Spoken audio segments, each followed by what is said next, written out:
The Poetry Center bringing poetry to Paterson since 1980 at Passaic County Community College.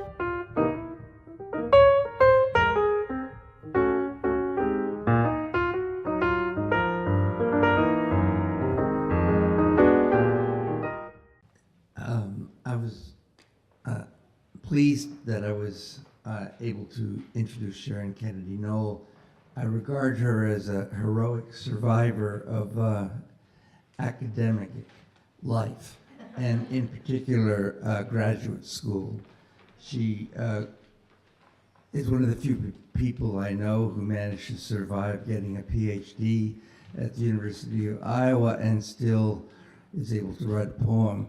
And then she got an MFA at the Writers' Workshop of the University of Iowa, and then she got an MA at Johns Hopkins University, and then she got an MA at NYU. And so it's amazing that she's still walking and talking, let alone writing poems. And she's now the poet laureate of Sullivan County in New York, and she's just received a poet laureate fellowship from the American Academy of Poets. And it's a pleasure to welcome her here today.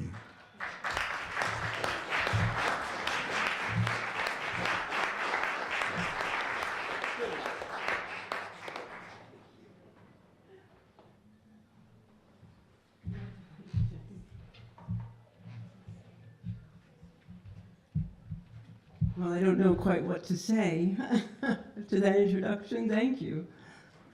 It's a pleasure to be here, and really an honor to learn more about Laura and to have this event in her memory. I think it's great.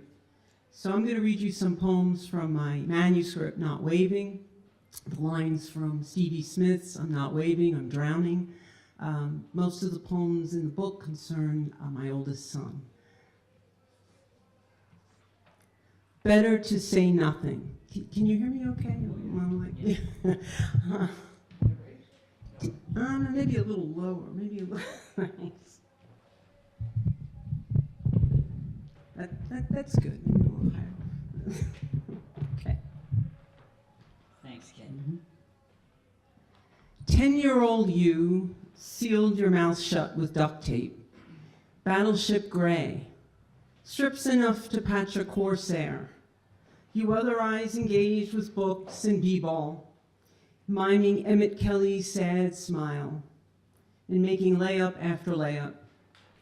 The baby giggled, Grandma and I shrugged through our household drudgery, I avoiding your drawn eyes, lower lids yanked down into the bloodshot spaces. Then the doorbell. New neighbor with a package. Wrongly delivered, you getting there first, taking the mail, nodding, nothing to it. But Grandma rushed the storm door, gushing, my grandson's a little silly, still thinks it's Halloween, anticipating a call from Child Protection Services. She and I'd howl about it long after, when it seemed no big deal, though it would take a day to scrub off your heavy beard of adhesives. We lived then in the lead house, so dubbed because of the toxic dust we breathed, when the landlord sanded down the shiplap. So many years of bad moves. But an improvement over the drive-by shooting house in West Volta and the Roach Coach in What Cheer, Iowa. We had little money in the bank. We had some love. But what did we know? What could we have said anyway? What?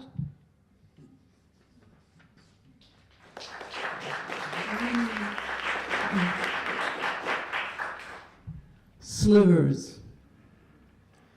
Home from rehab for just 3 hours, and we gather together to celebrate an almost Odyssean return.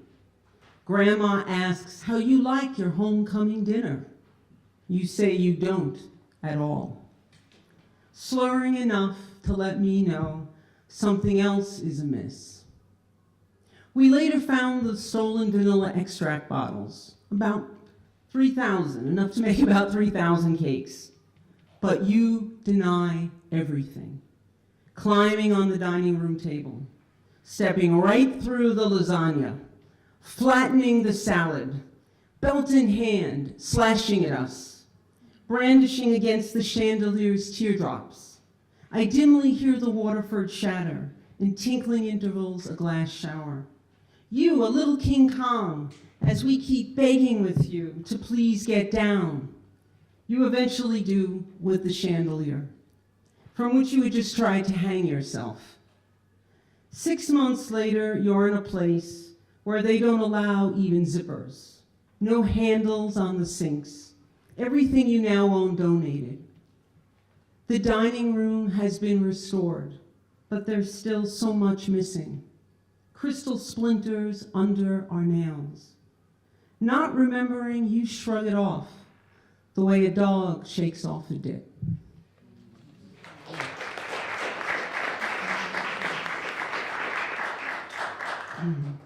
What else, the grapefruit said. At the Primrose Gardens group home, the guys share smokes around the picnic table. The house itself exhales a heavy lice-oiled and linty air. Confined to an asphalt patch, under the 24/7 eye of neighborhood watch, they slouch under overrated stars. They have time. No AA tonight. Under the driveway spotlight, they lean, listening for the fence dog's advice. Brandon swears, horror movies put me here, that and the drugs. Back, empty-handed from a ShopRite run, little James explains, the grapefruits were talking. Grocery voices again. They say, don't buy me.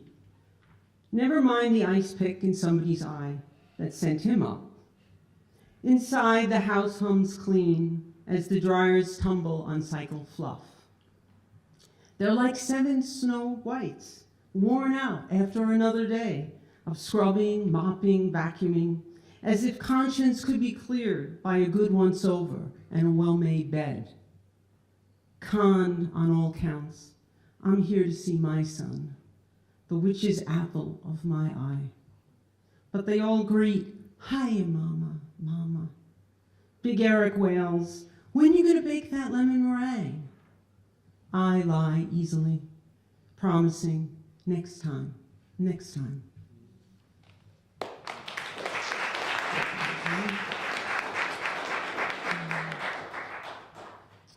Return of the woolly mammoth. You rarely wore it, though you yourself chose the color midnight blue and knee-length cut. In derision, you named it the woolly mammoth, pointing to its Pleistocene proportions. Still, at each sign of snow, I nagged you to wear it. The last time I saw you, you confessed you'd have to give it away. Not one more winter, you swore. Yet when you chose it once more, were you thinking of me? Last of its species, the mammoth was hunted to extinction. In a different ice age, it took you down under the cold waters of the dam, and sure enough kept you down. Sodden for a month, until you surfaced found. I like to think of you buttoned up, and until the last breaths beats. Its boxy bulk somehow kept you unaware, insulated from creeping cold discovery.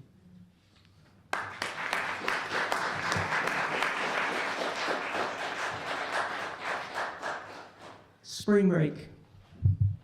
Charlie, the boy next door, buried today. Went unexpectedly but peacefully in the early hours, so the obit goes, which suggests just one thing, as he was 17, and the ambulance came so quietly. Passing through the rainy service, I saw a great well-wishing crowd had gathered in the churchyard, shriekers and weepers aplenty, surrounding the bereaved mother, a parking lot pietà. She looked up to proclaim, Charlie's filled his purpose here. others insisting he was eagerly looking forward to Williams that fall. That party tent will have to come down.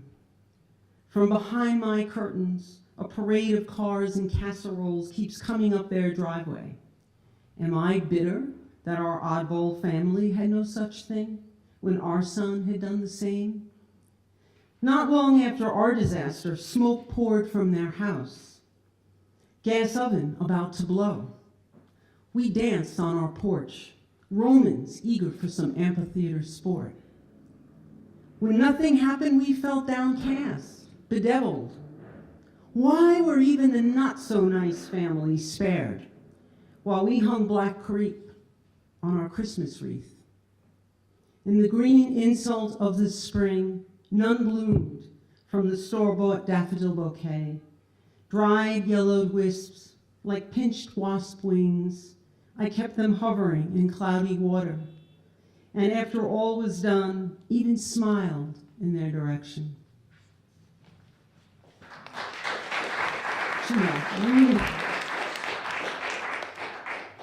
Open door in the trestle work. Sal only wants to lie on the tracks, as his 16-year-old daughter did. Always he speaks of her ending gently. She lay down, like the child's prayer to sleep, not she walked or she jumped. Ray still reels from his car's swerve to the guardrail, luckily able to stop his daughter from jumping into moving traffic, only to find her home in the basement a week later, successful at last, bag molting her brown curls. Kenny keeps his wife's kitchen stepladder in his car's front seat, which she had lugged in case she couldn't clear the bridge edge. But she found an open door in the trestle work. Melissa only came once. Her husband hit her enough. She blamed herself. Then he set the bedroom on fire. Janice's son hung a tarnished, twisting chandelier for months in the foyer of an abandoned house. She insisted on seeing him, even though his eyes had hollowed out, because she hadn't seen him for over a year. So she stuck sunglasses on him and kept it open casket cool.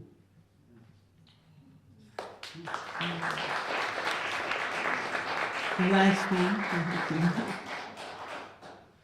Impromptu.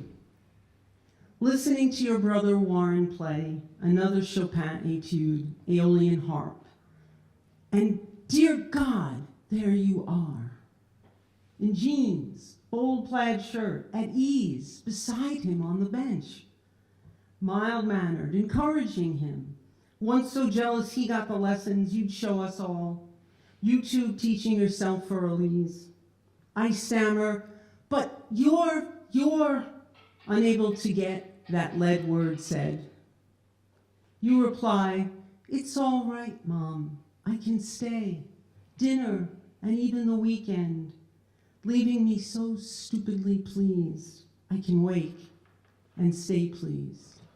Thank you.